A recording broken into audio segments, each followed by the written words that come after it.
जय भीम नमोबुद्धाय. बघूया बातमीपत्रातल्या आजच्या घडामोडी. मोहोळ तालुक्यातील सिकंदर टाकळी येथे सारनाथ बुद्ध विहार परिसरात भव्य अशा 32 फूट उंचीचा अशोक स्तंभ उभा करण्यात आला. या निमित्ताने बौद्ध धम्म परिषदेचे आयोजन करण्यात आले.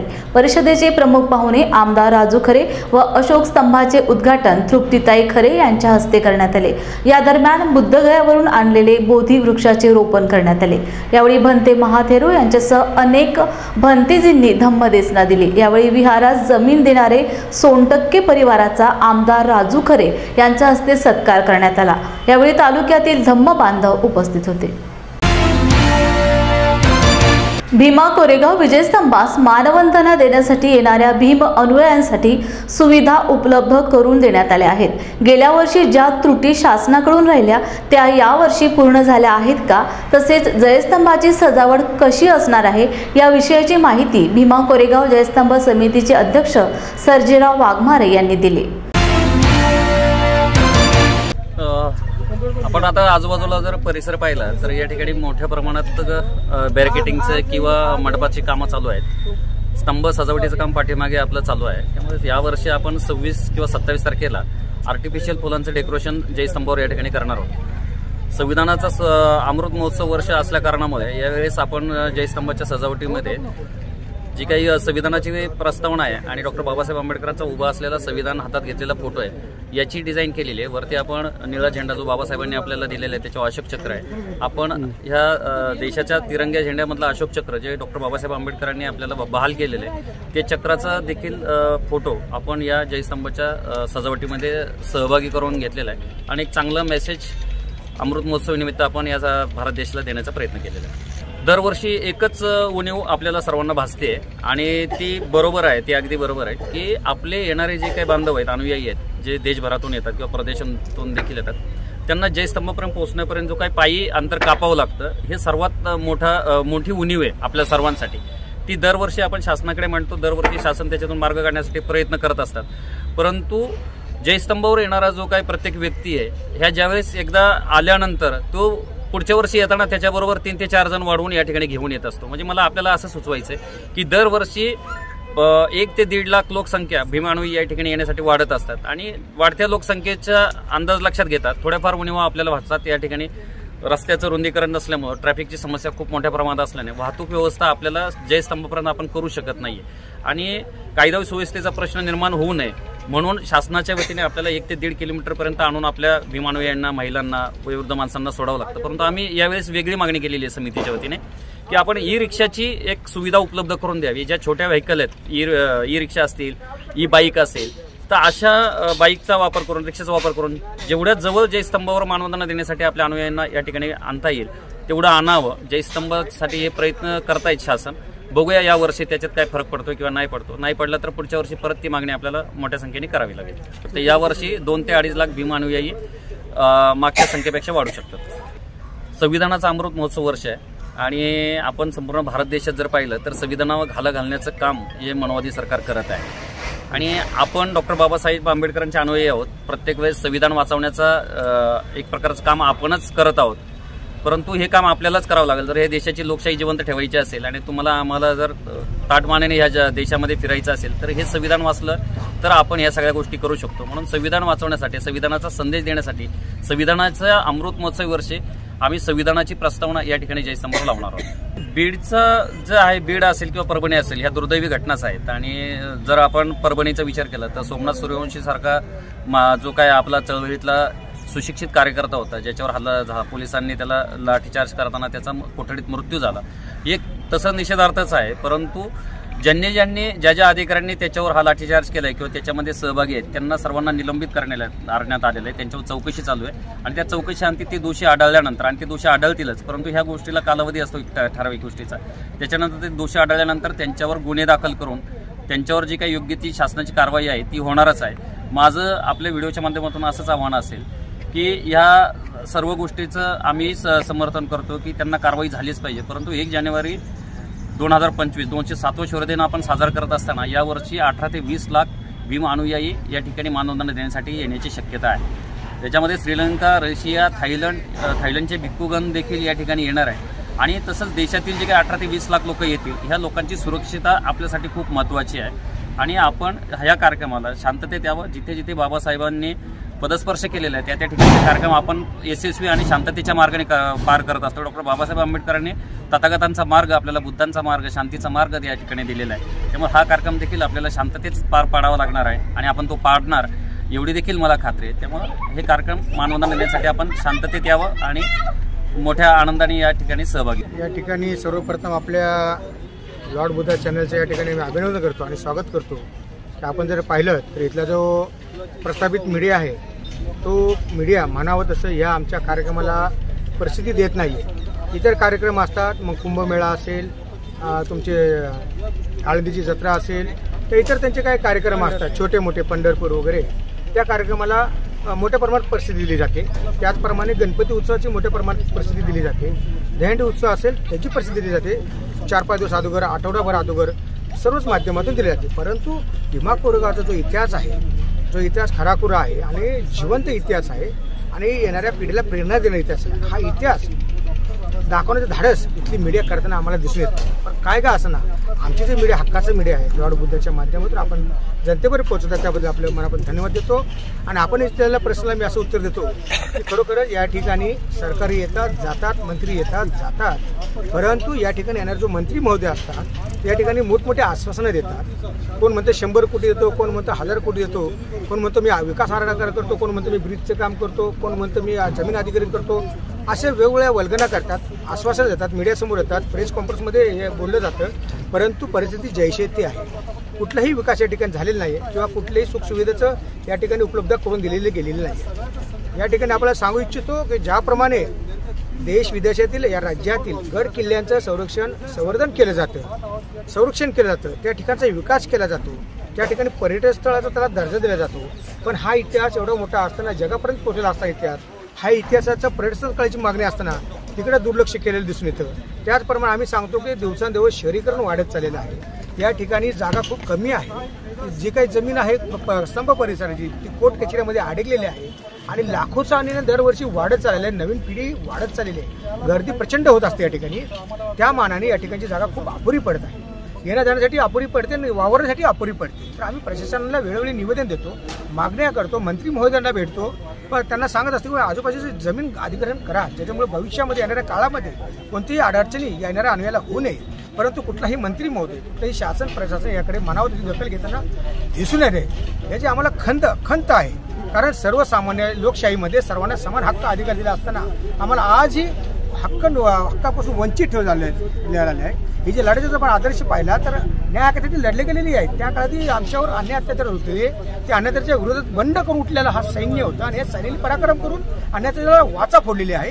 आणि तेव्हापासून या ठिकाणी विजयस्तंभाची स्थापना केल्यानंतर मोठ्या प्रमाणात लाखोचे अभिमानी येतात. 1927 साली महामानव डॉक्टर साहेब आंबेडकरांनी इथे स्वतः येऊन या ठिकाणचं महत्त्व आपल्या येणाऱ्या पिढीला सांगितलंय. जर तुम्हाला तुमचा पूर्वजाचा इतिहास पाहायचा तर भीमा कोरेगाव येऊन पहा. आणि भीमा कोरेगावच्या इतिहासप्रमाणे एक दिवस शेळी 100 दिवस शेळी बनून जगण्यापेक्षा एक दिवस वाघ बनून जागा हा संदेश आपल्याला दिला असताना तरी देखील या ठिकाणी दुर्लक्ष केलं जातं. त्यामुळे हे खूप खेदजनक आहे. बुद्धगया येथील महाबोधी महाविहार मुक्ती आंदोलनाची भविष्यातील रूपरेषा ठरविण्यासाठी येत्या 29 आणि 30 डिसेंबर रोजी धम्मभूमी बुद्धलेणी औरंगाबाद येथे 2 दिवसीय चर्चासत्राचे आयोजन करण्यात आले आहे, अशी माहिती ऑल इंडिया बुद्धिस्ट फोरमचे वदंत विशुद्धानंद बोधी महाथेरो यांनी लॉर्ड बुद्ध टीव्हीच्या प्रतिनिधींसोबत बोलताना दिली. नमो बुद्धाय. सप्रेम जय भीम. प्रिय धम्म बंधु भगिनी, आप सभी को मैं भिक्खु विशुद्धानंद बोधी बुद्धलेनी औरंगाबाद और बुद्धगया बिहार, यहाँ से आप सभी को विनंती करने जा रहा हूँ, निमंत्रित करने जा रहा हूँ कि आने वाले 29 तारीख को Buddhist all India Buddhist forum, इनकी कार्यकारिणी, इनके सब पदाधिकारी लोग, 100 लोग से ज़्यादा भिक्खु संघ, रिम्पोचे, लामा लोग, लामा उपासक, तिबेटियन बौद्ध उपासक अपने औरंगाबाद शहर में आ रहे हैं. तो 29 तारीख को औरंगाबाद में जितने भी भिक्खु संघ है वो भी इकट्ठा होने वाला है.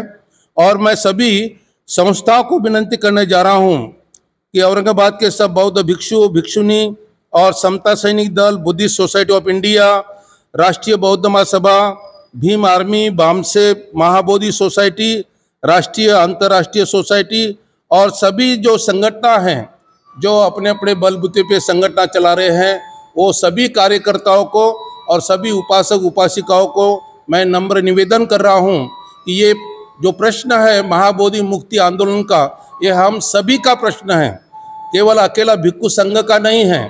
तो बौद्ध अनुयायियों को, हमारे आने वाले पीढ़ियों को इसका लाभ होने के लिए आज की पीढ़ी अगर चुप बैठेगी तो ये बुद्ध विहार हमारे कब्जे में नहीं रहेगा। तो इसलिए आने वाले 29 तारीख को हम सब लोगों ने इकट्ठा होना है और औरंगाबाद से एक मैसेज देना है कि हम सब मुक्ति आंदोलन में आ गए हैं और बुद्ध विहार मुक्ति आंदोलन करके ही रहेंगे, चाहे हमको अनशन करना पड़े, चाहे हमको मरना पड़े, चाहे हमको सिर कटवाना पड़े, तो भी हम इसमें बहुत ताकत से सहयोग देंगे। तो सब बुद्धिस्ट अनुयायियों को मैं हाथ जोड़ के नम्र विनंती कर रहा हूं कि आप सभी 29 तारीख को यहाँ उपस्थित रहे। बहुत बहुत धन्यवाद, बहुत बहुत मंगल।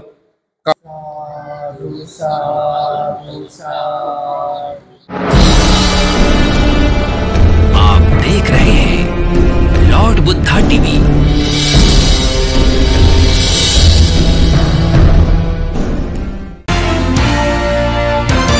गृहमंत्री अमित शहा यांनी भारतीय संविधान निर्माते भारतरत्न डॉक्टर बाबासाहेब आंबेडकर यांच्याविषयी संसदेत अवमानजनक केलेल्या विधानाबद्दल महाविहार परिवार नांदेडच्या वतीने त्यांचा तीव्र निषेध केला असून त्यांच्या विरुद्ध उचित कठोर कार्यवाही करण्यात यावी या आशयाचे निवेदन महामहिम राष्ट्रपती द्रौपदी मुर्मू यांच्या नावे नांदेडच्या जिल्हाधिकाऱ्यांमार्फत देण्यात आले। यावेळी महाविहार परिवारातील पदाधिकारी व सदस्य मोठ्या संख्येने उपस्थित होते। मैं एडवोकेट डॉक्टर भीमराव हटकर, आज हम माननीय जिलाधिकारी को निवेदन सौंपे है। ये निवेदन का जो विषय है, ये मंगलवार 17 दिसंबर को जब अमित शाह भारत संघ राज्य के गृह मंत्री, इन्होंने राज्यसभा सदन में संविधान के ऊपर चर्चा करते हुए जो बाबा साहब अम्बेडकर के प्रति अवमानजनक टिप्पणी भरे सदन में उन्होंने की, उसका निषेध पूरे देश में बाबा साहब अम्बेडकर को मानने वाले, संविधान के प्रति अपनी निष्ठा और आस्था रखने वाले तमाम जनों की ओर से पूरे देश में उनका निषेध हो रहा है।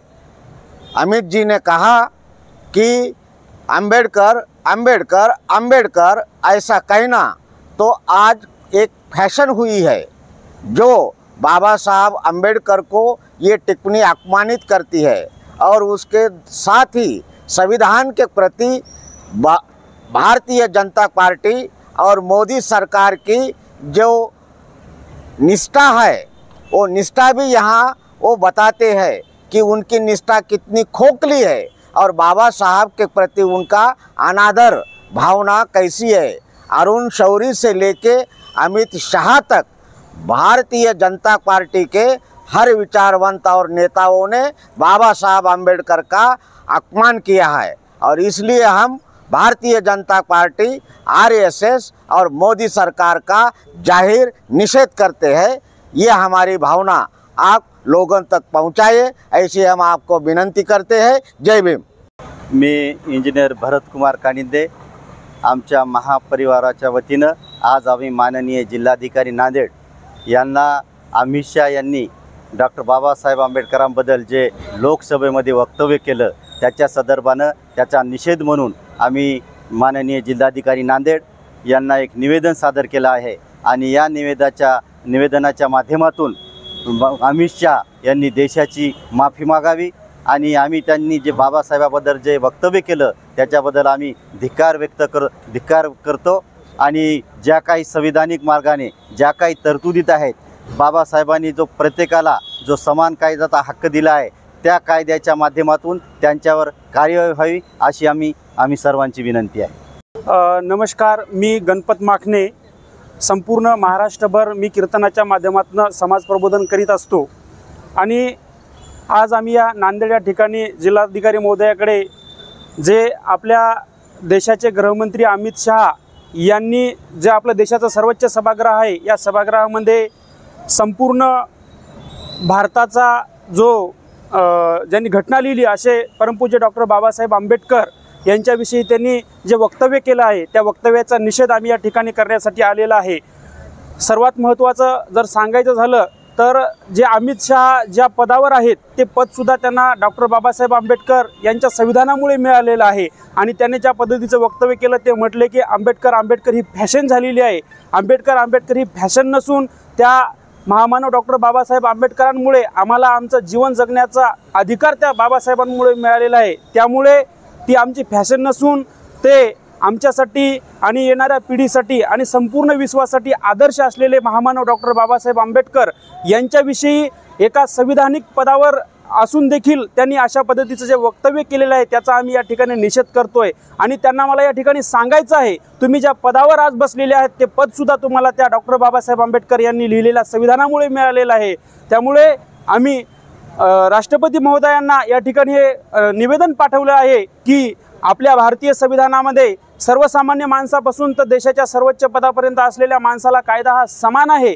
या देशामध्ये जरी अनेकता असतील त्या अनेकतेमध्ये या देशात एकता आपल्याला पाहायला मिळते, ती संविधानामुळे मिळते आणि या संविधानानुसार निर्माण करण्यात आलेल्या कायद्यानुसार या वक्तव्यावर कठोर कार्यवाही करण्यात यावी अशीच आमची या ठिकाणी विनंती आहे।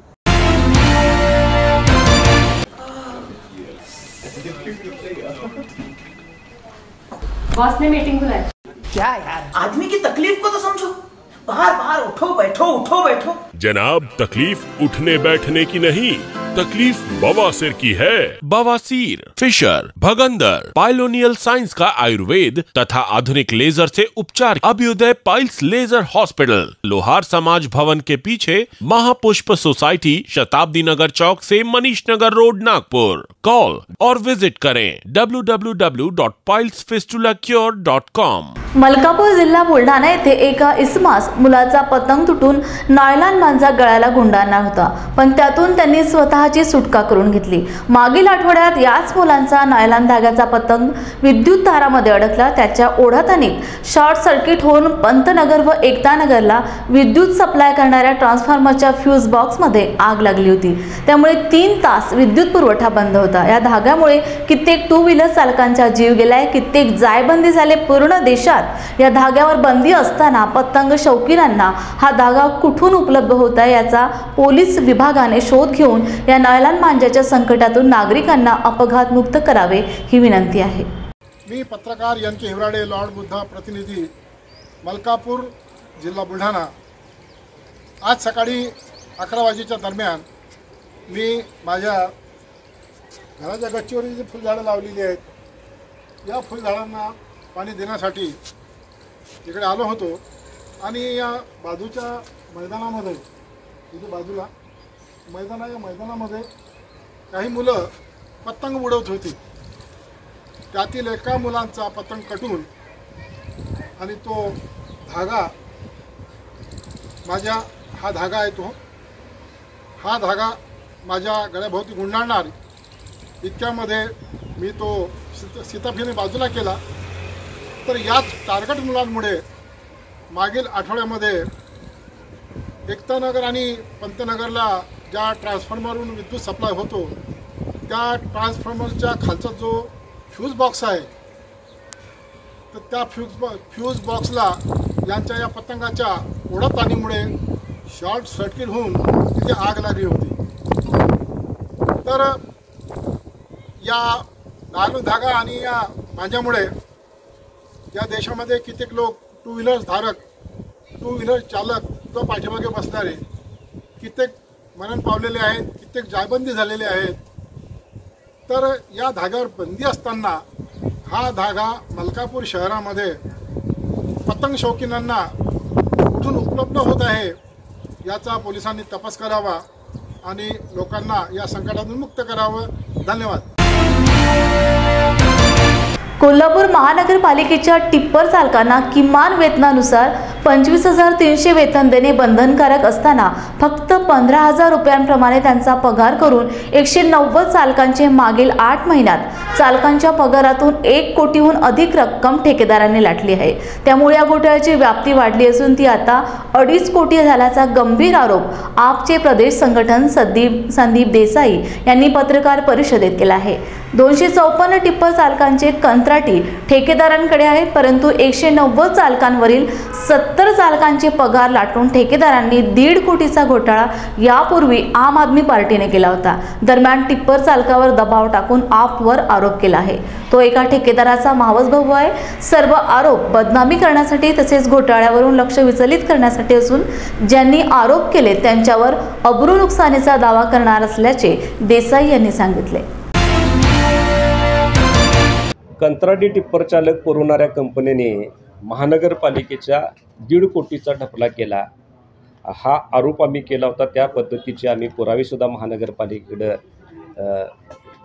उपस्थित केलेले आहेत।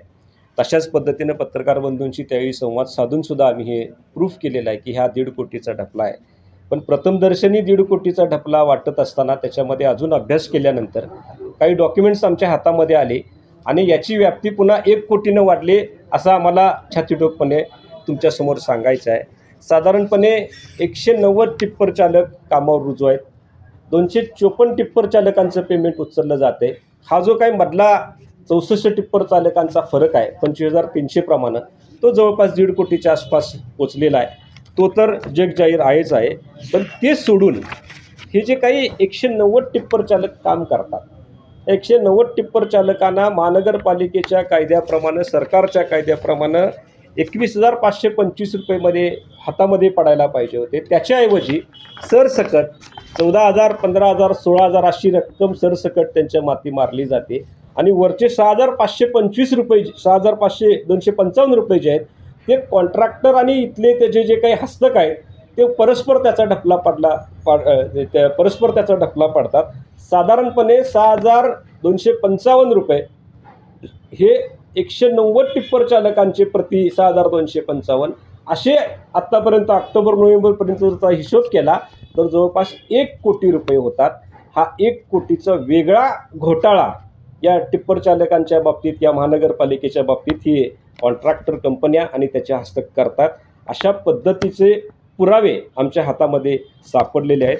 काल जो प्रकार काही टिप्पर चालक हे त्या कॉन्ट्रॅक्टरच्या, त्याच्या हस्तकांच्या प्रेशरखाली, दबावाखाली महानगरपालिकेमध्ये गेले होते। 190 पैकी फार तर फार 60-70, 100, 60-70-80 लोक गेले होते आणि त्यांनी जे सांगितलं तिथं की बाबा त्यातल्या त्यात खास करून ज्यांनी बाईट दिली त्याचं नाव दीपक कांबळे। हा दीपक कांबळे ज्यानं इथं ठेका घेतला आहे त्याचा मावस भाऊ, त्याचा बगल बच्चा, त्याने सांगितलं की आम आदमी पार्टीच्या माध्यमातून पैसे मागितले जातात, त्यांना पुरेसा पगार दिला जातो आहे, त्यांना वेळोवेळी PF आणि बाकीच्या गोष्टी प्रोव्हाइड केल्या जातात, तो स्वतःचा सुद्धा पगार पुरेसा घेत नाही असं आमचं डॉक्युमेंट्स आहे। इथं जर 2 नावं बघितली, दीपक कांबळे, बाजीराव माळी यांचा पगार महिन्याला 15,000 रुपये दाखवला आहे। पगार मिळाला असायला पाहिजे 21,525, ज्याला स्वतःला पगार मिळत नाही तो सांगतोय आमचा पगार चांगला आहे। मला फक्त एवढंच सांगायचं आहे पत्रकार बंधूंच्या माध्यमातून, कोल्हापूर महानगरपालिकेचे आम्ही टॅक्स पेवर आहोत। आमच्या प्रत्येक कामगाराला नियमाप्रमाणे पगार मिळाला पाहिजे। आमच्या प्रत्येक कामगार जो हजर आहे त्यालाच पगार मिळाला पाहिजे। अतिरिक्त जर कोण बोगस काम करत असेल तर त्याला आम्ही सोडणार नाही आणि आम्हाला बदनाम करण्यासाठी वेगळ्या पद्धतीच्या जरी क्लुप्त्या वापरल्या तरी आमच्या हातात डॉक्युमेंट्स आहेत। आम्ही ठाम आहोत आणि आम्ही कोणत्याही आरोपाला तुमच्या भीक घालणार नाही आणि ज्यांनी आमच्यावर आरोप केले त्याच्यावर कायदेशीर कारवाई करण्याच्या संदर्भात, मग ते दीपक कांबळे असू देत, बाजीराव माळी असू देत किंवा प्रत्यक्ष ठेकेदार कंपनी असू दे, जे जे आरोप करण्यामध्ये अग्रभागी असतील त्यांच्यावर मानहानीचा दावा, अब्रू नुकसानीचा दावा आणि क्रिमिनल FIR नोंद करण्यासाठी आज आम्ही वकिलांच्या बरोबर चर्चासुद्धा केलेली आहे। त्याच्यावरसुद्धा निश्चित कारवाई होईल आणि किती जरी दबाव तंत्र वापरलं, कारण कालपासून आमच्या बऱ्याच पदाधिकाऱ्यांना फोन आलेत की मागं घ्या, आमच्याशी गाठ आहे किंवा काय पैसे लागणार आहेत ते सांगा, पण कुठंतरी हे मिटवूया।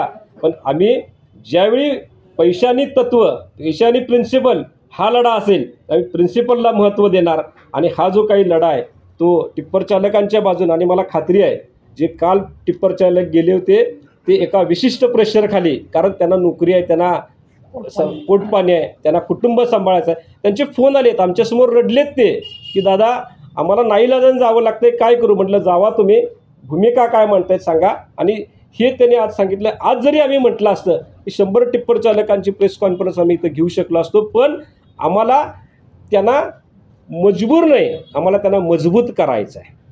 आम्हाला कायदा मजबूत आहे, तो आमच्याबरोबर ठेवून आम्हाला त्यांना मजबूत करायचं आहे, म्हणून आम्ही प्रेस कॉन्फरन्स घेतोय. जय हिंद.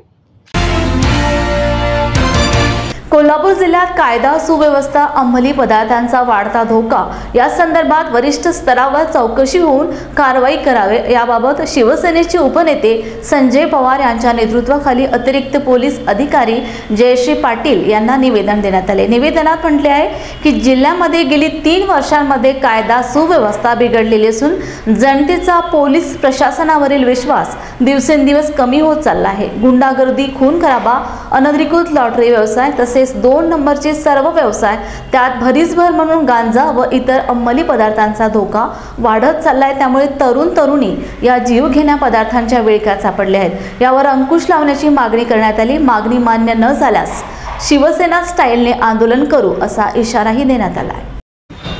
अवैध व्यवसाय जे चालू आहेत आणि त्यामुळे तरुणी अक्षरशः त्या वाम मार्गाला जाऊन त्याचं फार मोठ्या प्रमाणात नुकसान होत आहे. मटका, गुटखा, नशिली पदार्थ, गांजा, वेगवेगळ्या प्रकारचे अफू, अनेक प्रकार असे कोल्हापुरात आलेले आहेत की त्यामध्ये तरुणी अडकत चाललेले आहेत. आणि दुसरं म्हणजे महत्त्वाचं, ज्यांची जबाबदारी आहे ती LCBचे प्रमुख आणि LCBचे जे कर्मचारी आहेत त्यांना दिलेली जबाबदारी काय पार पाडतायत त्या संदर्भात सुद्धा त्यांनी चौकशी केली पाहिजे. आम्ही माहिती घेतलेली आहे, त्यांना प्रत्येकाला नाव दिलं आहे, त्याचं काय काम आहे सुद्धा दिलं आहे, ती चौकशी होणं गरजेचं आहे.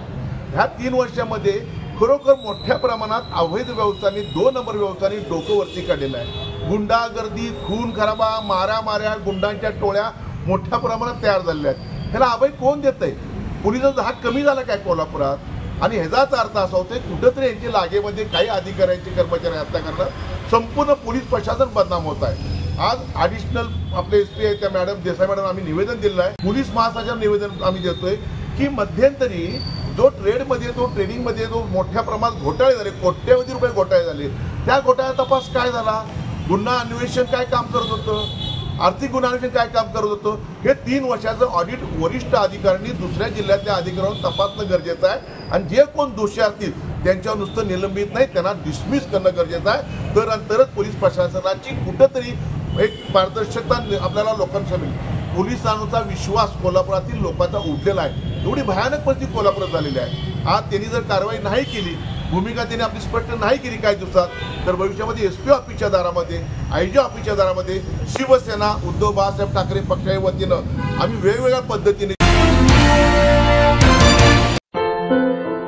क्या हुआ बहू? माँ, पाइल्स की बहुत तकलीफ हो रही है। तो तुम गुदरोग सर्जन के पास क्यों नहीं गई? देखो, जैसे हार्ट के लिए हार्ट स्पेशलिस्ट, ब्रेन के लिए ब्रेन स्पेशलिस्ट, तो पाइल्स के लिए पाइल्स स्पेशलिस्ट क्यों नहीं? स्त्री हो या पुरुष, टॉयलेट में तकलीफ केवल पाइल्स ही नहीं, और भी कई प्रकार के गुदरोग तथा कैंसर भी हो सकता है।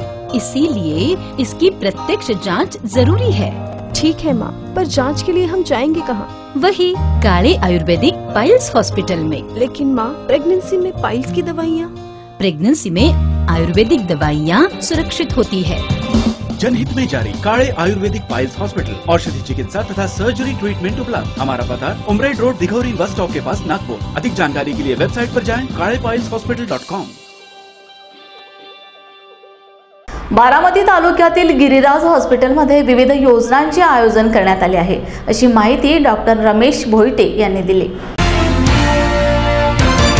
डॉक्टर म्हणून आहे जे आपल्याला माहिती सांगतील की कशा पद्धतीने हे हॉस्पिटल चालतं आणि कशा पद्धतीने ह्याच्यामध्ये सुविधा भेटतात।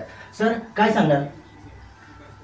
हे बारामतीमधलं 103 बेडचं हॉस्पिटल आहे, मल्टी स्पेशालिटी हॉस्पिटल, आणि याच्यामध्ये हृदयाच्या शस्त्रक्रिया, मेंदूच्या शस्त्रक्रिया, मणक्याच्या शस्त्रक्रिया, डायलिसिस, CT स्कॅन, MRI, सर्व इमर्जन्सी ऑपरेशन्स, सर्व अँजिओप्लास्टीज, बायपास सर्जरीज, सर्व प्रकारच्या सोयी ग्रामीण भागातील गरीब रुग्णांना इथं दिल्या जातात. आपण स्कीम कोणती कोणती राबवतो गरिबांसाठी? गरिबांसाठी इथं महाराष्ट्र शासनाचे जी महात्मा फुले आरोग्य योजना आहे, तसेच पंतप्रधान आरोग्य योजना आहे, या दोन्ही स्कीम इथं राबवल्या जातात आणि याच्याद्वारे ज्या पेशंटला या स्कीममध्ये बसतात यांना मोफत उपचार केले जातात. आत्तापर्यंत तुमच्या कारकिर्दीमध्ये असे किती पेशंट तुम्ही व्यवस्थित करून घरी पाठवले? आतापर्यंत लाखो पेशंट बरे करून पाठवलेले आहेत. अँजिओप्लास्टी 12,000 पेशंटची आतापर्यंत अँजिओप्लास्टी मोफत झालेली आहे. जवळ 7,500 पेशंटच्या बायपास सर्जरी फ्री झालेली आहे आणि कित्येक मणक्याचे ऑपरेशन, मेंदूचे ऑपरेशन फ्री झालेली आहे. ह्या हॉस्पिटल निर्मिती कधी झाली? हे हॉस्पिटल निर्मिती 1986 साली आदरणीय पद्मश्री पद्मभूषण पवारसाहेब, शरदचंद्रजी पवारसाहेब यांच्या हस्ते झाली. लॉर्ड बुद्ध चॅनल, बारामती तालुका, प्रतिनिधी संजय कांबळे. जय भीम इंडियाच्या बातमीपत्रात वेळ झाली इथेच थांबण्याची. पुन्हा भेटूया ताजा घडामोडी घेऊन. जय भीम. आप देख रहे हैं लॉर्ड बुद्धा टीवी.